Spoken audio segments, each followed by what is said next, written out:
భారతదేశం ఎదగాల్సిన దేశం నిజంగా యుద్ధం కానీ మొదలు పెడితే దాన్ని వెంటనే విరమించడం సాధ్యమయ్యే పనేనా? భారతదేశం ఏళ్ల తరబడి యుద్ధం చేయగలిగే పరిస్థితుల్లో ఉందా? నిజానికి ఈ ప్రకటన వచ్చిన వెంటనే ఒక ఎక్స్పర్ట్ ఒక మాట చెప్పారు.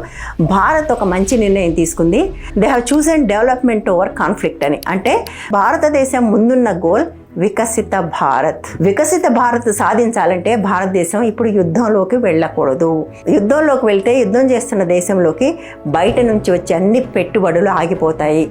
దేశం మీద విపరీతమైన భారం పడుతుంది. ఈ పరిస్థితుల్లో భారత్ కానీ యుద్ధానికి వెళ్తే భారత్కు జరిగే నష్టం చాలా ఎక్కువ.